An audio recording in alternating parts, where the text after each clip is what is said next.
Thank you for watching NTD Business. Coming up tonight, Microsoft search engine Bing has integrated with AI technology. At the same time, Google is working hard on its own AI chatbot, Bard. Who will win the war for search engine dominance? Ahead of President Biden's State of the Union address tonight, House Speaker Kevin McCarthy calling on the president and Democrats to negotiate on cutting spending. He says raising the nation's borrowing limit is possible, but it must be responsible. Fed Chair Jerome Powell says interest rates could go higher than previously thought this year. Which markets will be affected the most if that happens? We talk with investment firm Oxbow Advisors.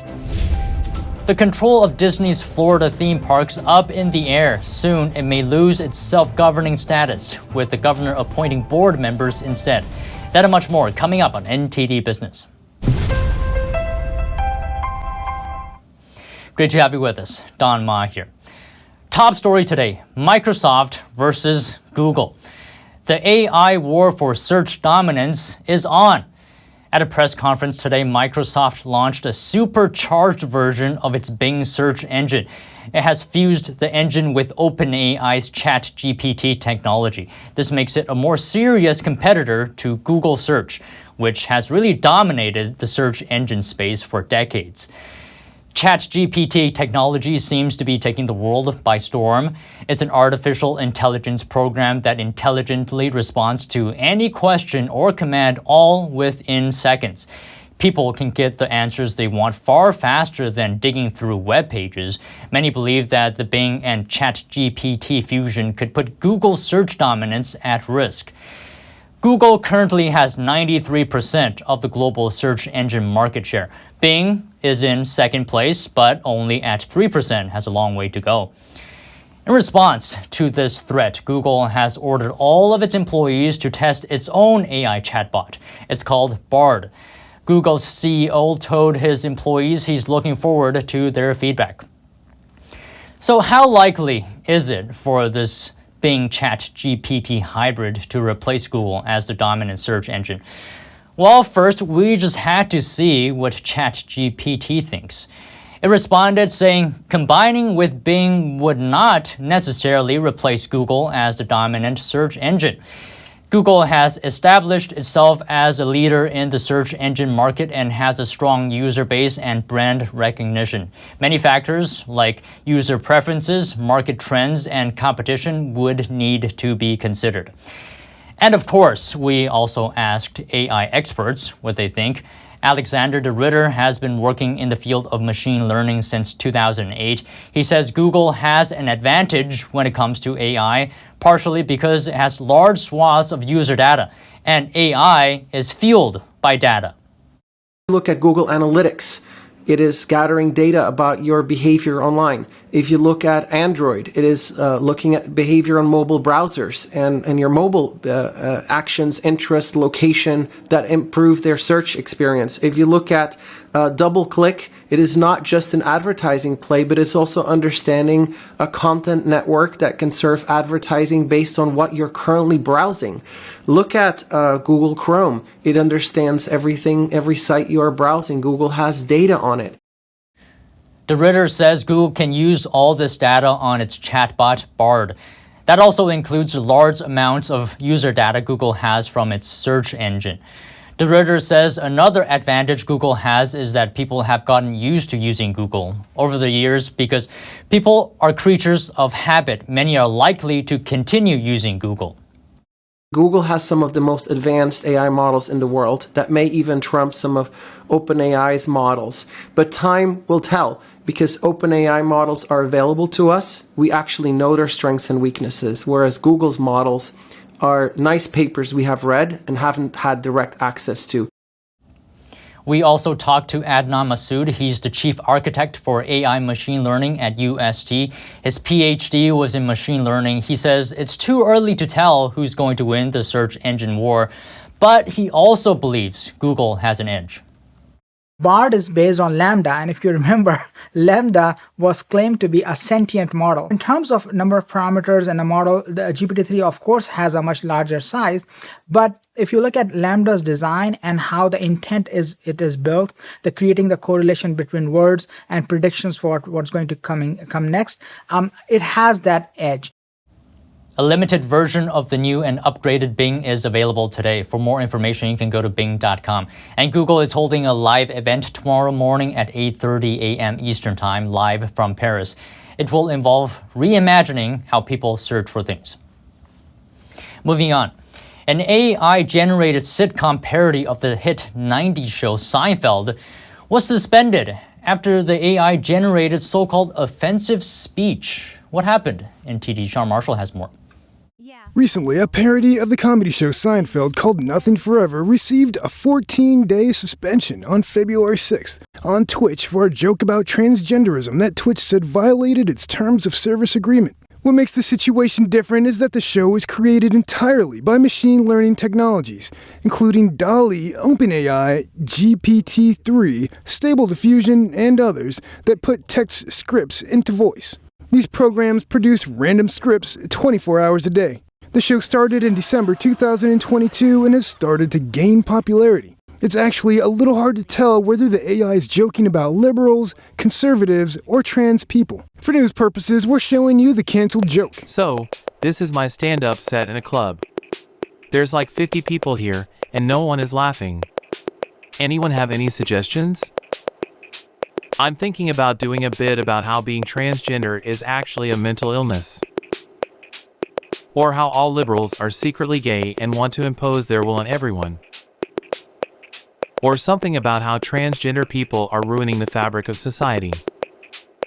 But no one is laughing. I spoke with AI expert Cherie Zelser about opinions on whether AI-generated content should be held to human standards. As a marketer, as a user of AI, I think that a brand should be held responsible for what AI is used and generated in the content that it's creating. So I do think that we're seeing a rise in challenges from an ethical standpoint in using AI. What caused the problem was OpenAI's primary model for GPT-3, DaVinci, had been experiencing outages that were disrupting the broadcast. It was briefly replaced with a smaller and unregulated model, Curie, that produced the dialogue that caused the suspension.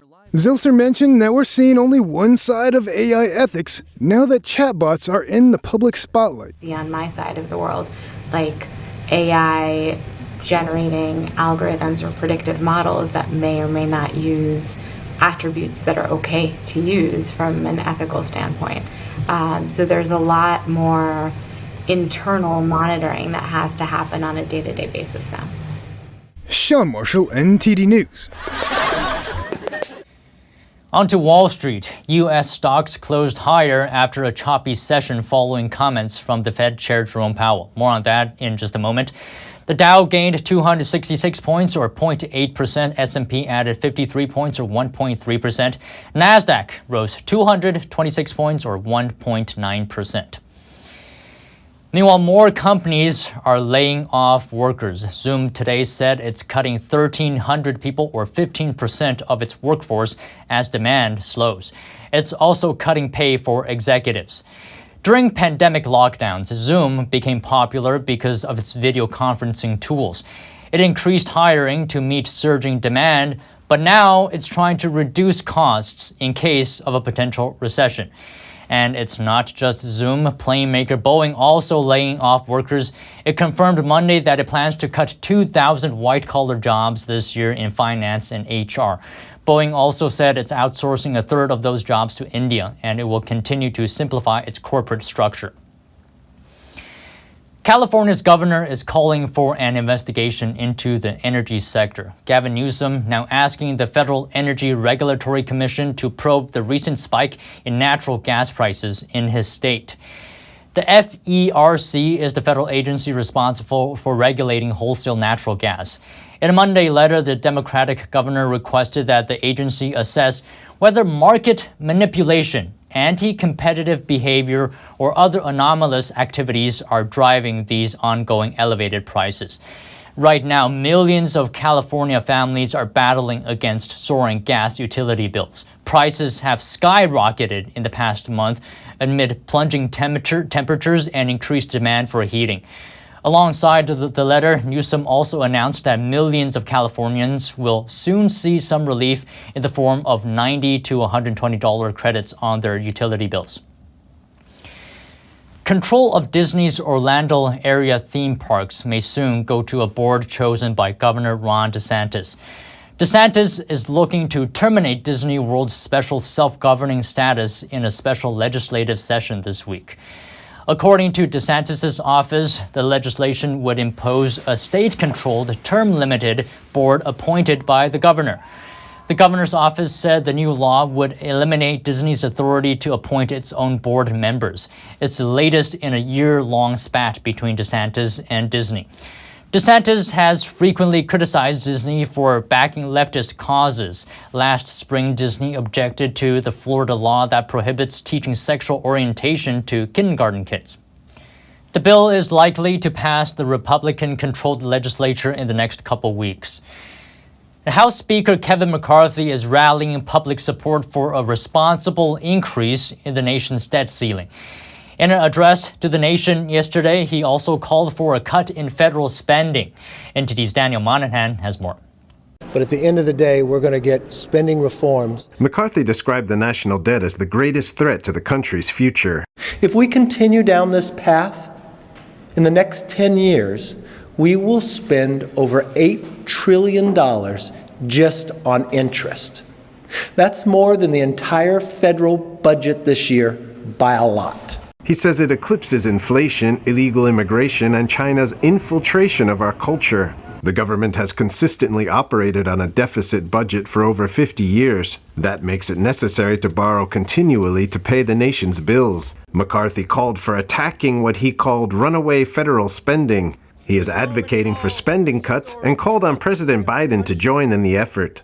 A responsible debt limit increase that begins to eliminate wasteful Washington spending and puts us on a path towards a balanced budget is not only the right place to start, it's the only place to start. McCarthy assured Americans there would be no default on the nation's financial obligations and no threat to Social Security or Medicare. Meanwhile, Representative Kevin Hern has outlined the policies Republicans are discussing in connection with debt ceiling negotiations. Those include rollbacks on non-essential spending, a cap on future spending, and paid-for tax cuts. Paid-for tax cuts are intended to have a neutral or positive effect on the budget. The theory is they will stimulate economic activity, thereby generating at least as much new tax revenue as was lost. Daniel Monahan, NTD News. And Fed Chair Jerome Powell said today he expects a significant decline in inflation this year in an interview with the Economic Club of Washington. Though he did caution that these are very early stages of disinflation and that it has a long way to go before inflation reaches 2%. We expect 2023 to be a year of significant declines in inflation, and it's actually our job to make sure that that's the case. But I would tell you that, with inflation, headline PCE inflation is running about 5%. This is on a 12-month basis. Core is running at 4.4. My guess is it will take certainly into not just this year, but next year to get down close to 2%.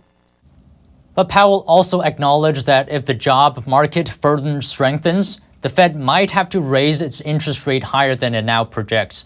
The jobs report last week showed employers adding over 500,000 jobs in January. The Fed chair warned that the job market is still out of balance with strong demand for labor but not enough workers. Powell also said that he believed that the Fed could actually tame inflation without causing a deep recession and layoffs. And earlier I spoke with Chance Finucane. He's the Chief Investment Officer at Oxbow Advisors. We touched on a number of topics, including the Fed, recession, and the markets. Great to have you back, Chance. So the last time we spoke, I asked you about whether you would see a recession this year.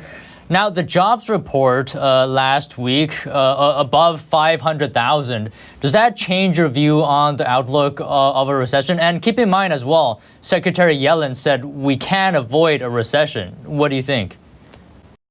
We still think that there will be a recession in 2023. That jobs report, while being a high number, there were a lot of new inputs and updates that had to get thrown into that one monthly report. So while it looked good on the headline number, I think we're going to be paying close attention to the next couple months of numbers to see if that really sustains itself, or for instance, the Challenger job cuts number that recently got reported was over 100,000 job cuts announced in January, which is, take away the pandemic high, that was the highest you'd seen in nearly a decade for a single month. And I think that tells us that there may be more labor weakness to come later in the year. And Chance, given the jobs report, what do you think the Fed is thinking? Are they going to reassess? Some early comments that we've seen from Fed governors, besides Chairman Powell, seem to suggest that they're taking this as a sign that the economy is staying resilient, and therefore they are fine with keeping policy tight and raising the Fed funds rate at least another 1 or 2 times, and maybe keep it at that higher level for longer than investors would like. So we would view it as them using it as an excuse to stay tight on policy and really try to bring down inflation. What interests us for inflation going forward, inflation continues to come down, and it will come down in the first quarter and the second quarter. But what interests us the most is some research from a group that we respect a lot, is outlining in their projections, they see inflation getting down to just 4% in the headline CPI number in the second quarter. But what people may not expect is it could stay at that level just below 4% through the rest of the year. And I think everyone's expecting that by the third quarter, fourth quarter, we could be headed back down to 2% CPI or lower.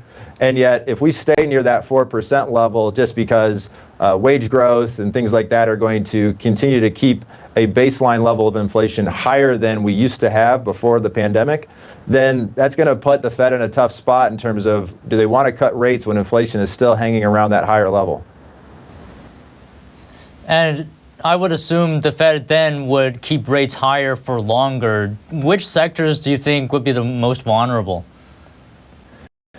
If rates stay higher for longer, there's 2 areas that we would focus on just based off what's rallied so strongly in the last few months. So areas like consumer discretionary or tech would probably see a bit of a pullback just because you might see more economic weakness. And if rates are higher, growth stocks that are not going to deliver cash flows for a long time would likely start to weaken again. But the other area that you're starting to see a little bit of weakness in the numbers or the earnings that are being reported by the companies are more traditional cyclical areas like energy, industrials, financials, and materials. We would expect those areas, that's typically where you see late in a credit cycle when a recession kicks in, you'll see their earnings start to roll over. And while that's not the case just yet, we think that might be a bit of a weakness for them later in the year. And I'm looking at oil companies as well. We recently got some earnings reports, and some of them very, very good. Do you think those are outliers? What are your thoughts? We would view that almost like they're reporting what happened in the past, and they're going off against very difficult comparisons. If you just look at the weakness in the oil price over the past 7 to 8 months, you're down, I think, somewhere between 35 or 40% in the WTI oil price from the peak in the second quarter last year. And that's going to be reflected in their earnings numbers going forward. They'll still generate a good amount of cash flow, but it's hard for energy to outperform in a recession because you are likely to see a lower and lower oil price, which is what drives their profits.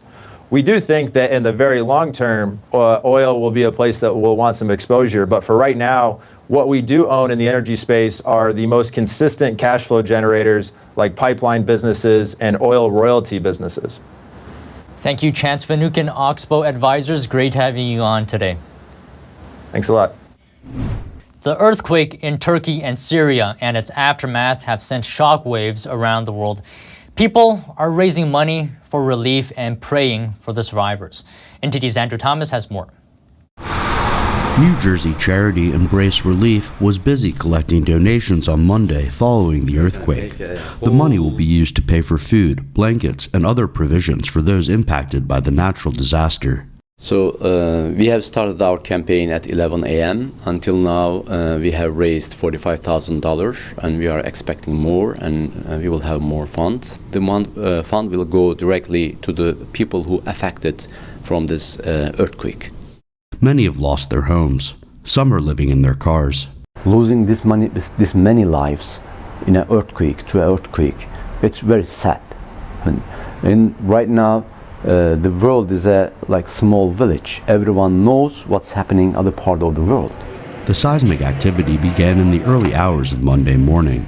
Residents rushed outside in the rain and snow to escape falling debris. Those who were trapped cried for help. Right now, Turkey is and Syria going through very difficult times with inflation and other things of that nature, a lot of migration going on in the area as well as conflict. So on top of all of these issues, it's just more strife that they're going through at this point. The powerful 7.8 magnitude earthquake has rocked wide swaths of Turkey and neighboring Syria. The natural disaster toppled thousands of buildings and trapped residents under mounds of rubble. More than 5,000 fatalities have been recorded, and authorities fear the death toll will rise as rescuers search through the metal and concrete debris for survivors. Thousands more were injured. At this point in time, I really encourage all Americans to, look outwards, learn about what's going on around the world, and in terms of helping Turkey and Syria right now, keep your eyes peeled for any relief organizations such as Embrace Relief or other ones that are close to you wherever you may be located. Major aftershocks continue to rattle the region. Andrew Thomas, NTD News. And that's all the stories today from the NTD business team and myself, Don Ma. You can follow me on Twitter if you're there. And if you have any news tips or feedback for the show, you can email us at business@ntd.com. That's all for today. Thank you for watching. I'll see you tomorrow.